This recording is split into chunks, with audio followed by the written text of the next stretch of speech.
This is Walt Disney World today. Give us 5 minutes and we'll give you the world.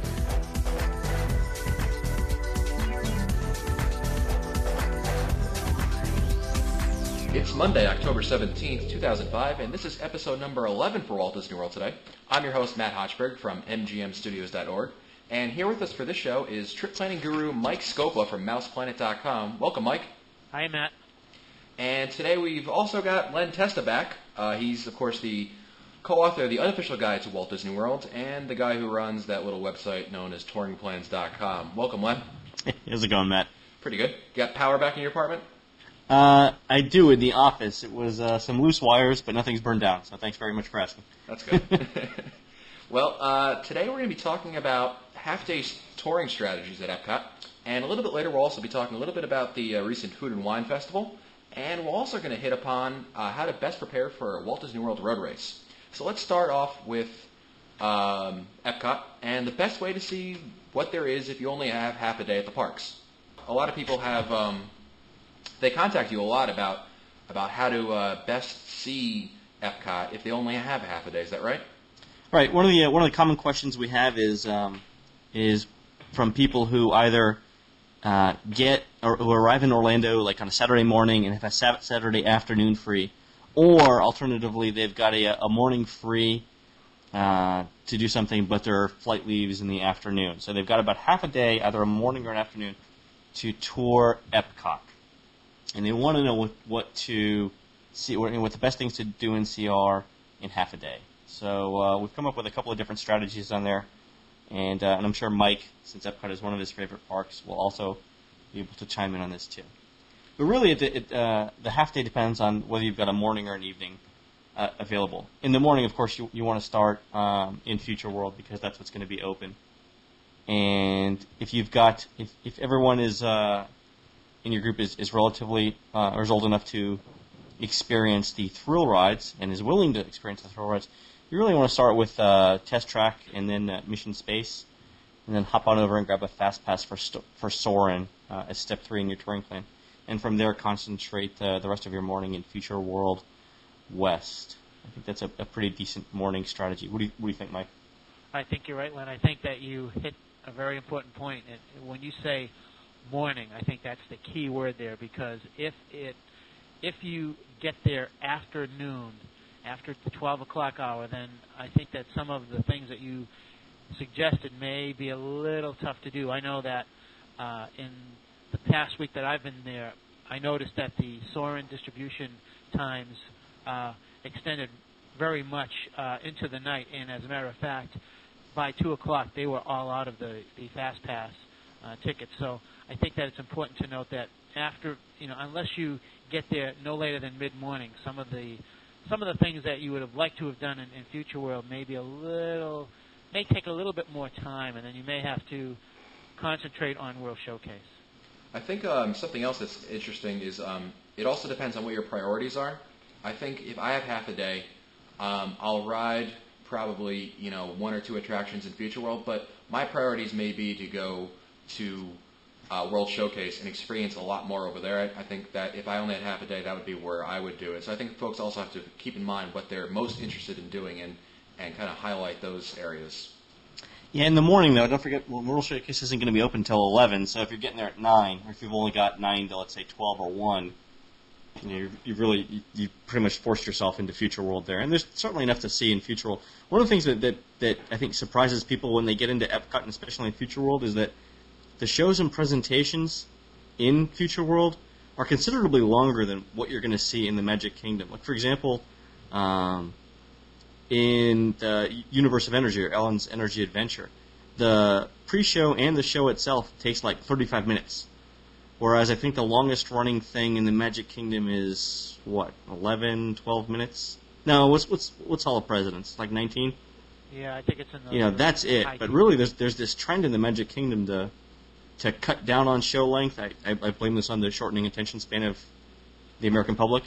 And for those of you who are still listening, by the way, 3 minutes into the show, it's it's chronic around all of Walt Disney World. But Epcot shows are pretty long. I mean, you'd really be booking to get 5 or 6 things done in a morning, I would think, before noon. Any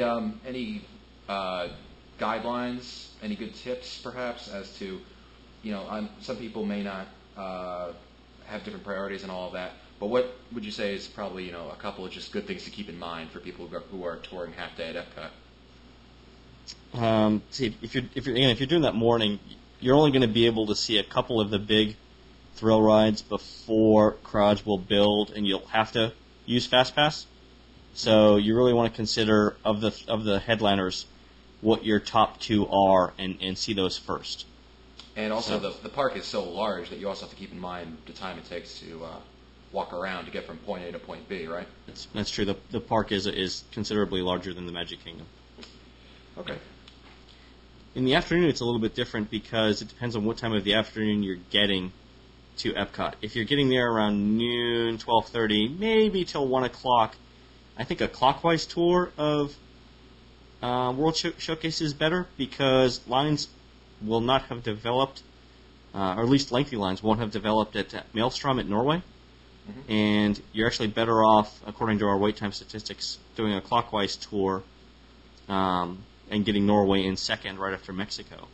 And the other advantage of doing a clockwise tour of Epcot in the afternoon is that you end up near France, the United Kingdom, and Canada around dinner time. And we think there are some pretty good restaurants there.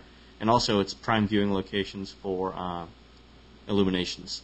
So a clockwise tour there has some definite advantages. But if you're getting there later in the afternoon than that, you really want to start in Canada and go counterclockwise. Again, you're just waiting the crowds out at Maelstrom and rides like that. So two different strategies there. Okay. And again, let me apologize to Mike Scopa for blowing off his dinner reservation at Le Cellier last Friday. It was a reservation for 10 people, and I didn't show up. And I'd like to add to what Len mentioned about how the theme park is a large theme park, and it takes time to go from one point to the next. I would say that in Future World, however, you can go across, whereas you cannot go across the World Showcase Lagoon. So it's a lot easier going from point to point in Future World than it is in World Showcase, where in World Showcase you have to go in a sequential manner, whereas in Future World you can use a dynamic approach and go either across or you can go around Future World. That's a great point. And while we're at Epcot, we're also going to be talking about the Food and Wine Festival, which is currently underway, and it's been another success for the most part. But Len, you have an interesting tidbit for our listeners about it. Is that right? Yeah, I actually thought about this the podcast when I was going through France for Food and Wine last week, and I noticed on the we did the show on Food and Wine, but we didn't get into any detail about the menu, and so here's what's being offered in France this year.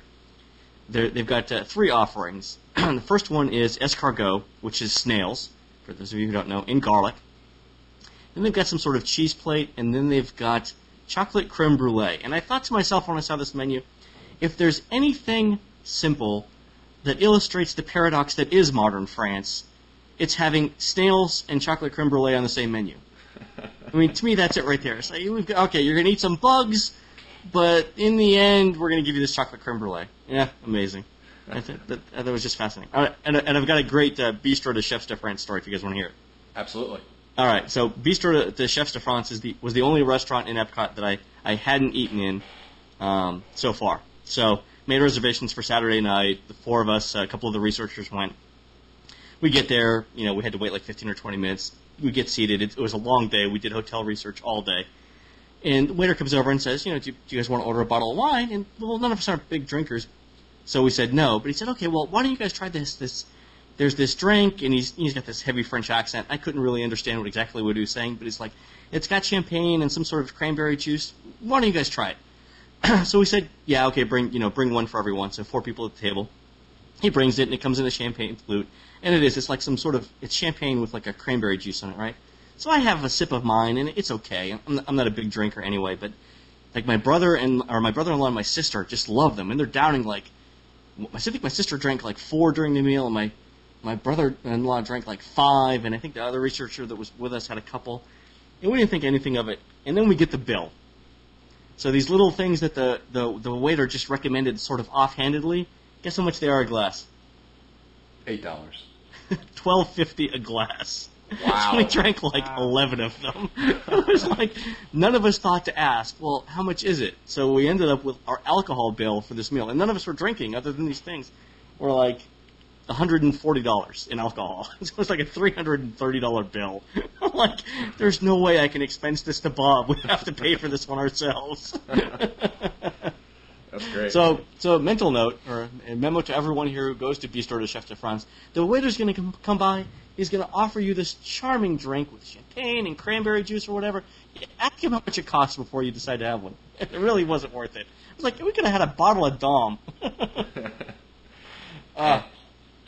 And Mike, I think you would agree that that perhaps drinking before a road race is not the best strategy to use. Well, it depends upon how fast you want to go and if you want to go in the right direction, I guess.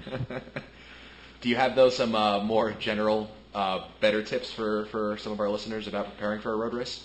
I do, Matt. I think that last week I had the unusual experience of running in 2 Disney World road races back-to-back on a Saturday and on a Sunday. And in those 2 days, I ran through 3 theme parks.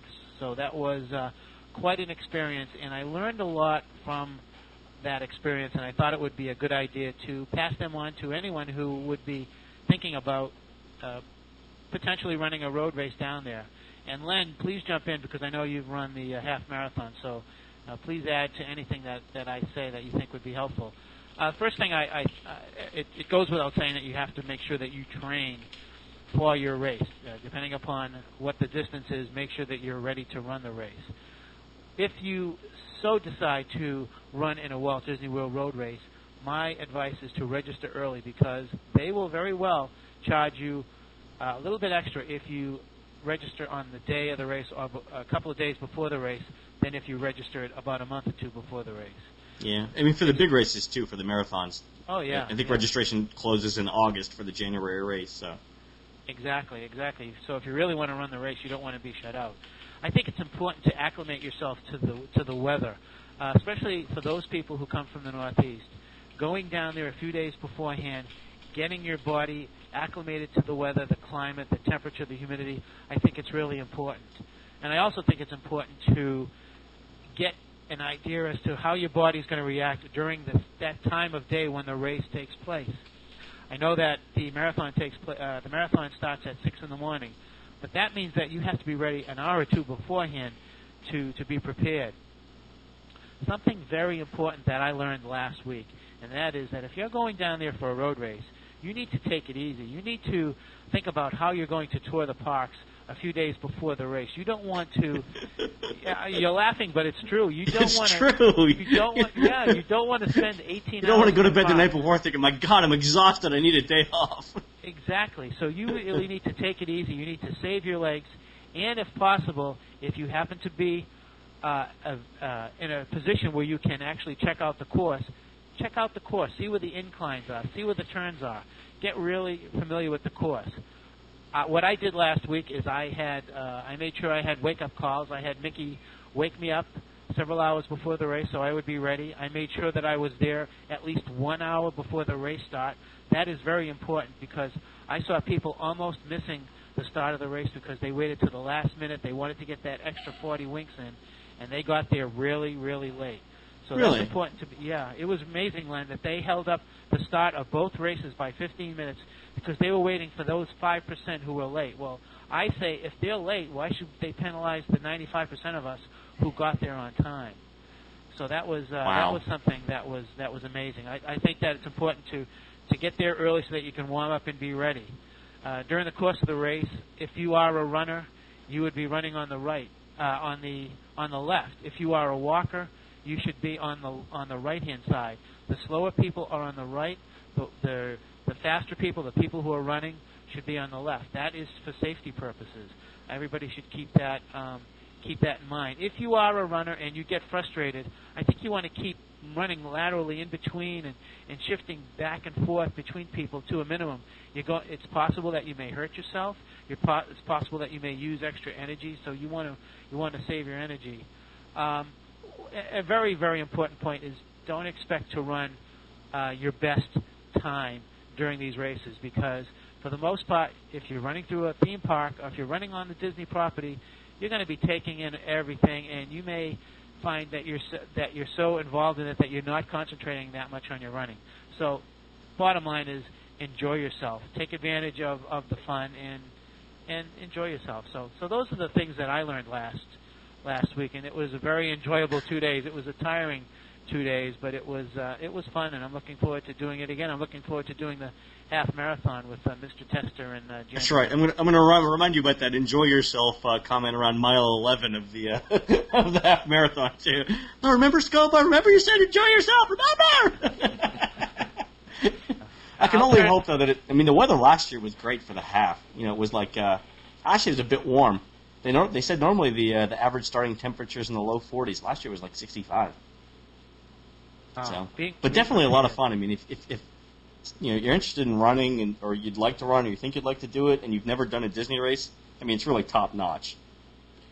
Really well organized, except for the timing event last year. But other than that, it's been usually pretty good.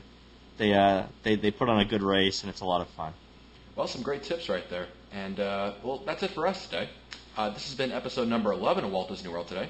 Be sure to visit the Walt Disney World Today website at www.wdwtoday.com for the show notes, as well as the ability to send us all your comments about this podcast.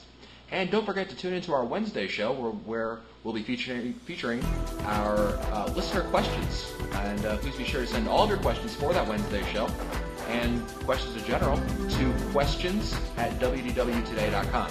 As always, you can look for our new shows on Mondays, Wednesdays, and Fridays of every week. For Len Testa, Mike Scopa, and Mike Newell, I'm Matt Hochberg. We'll see you next show.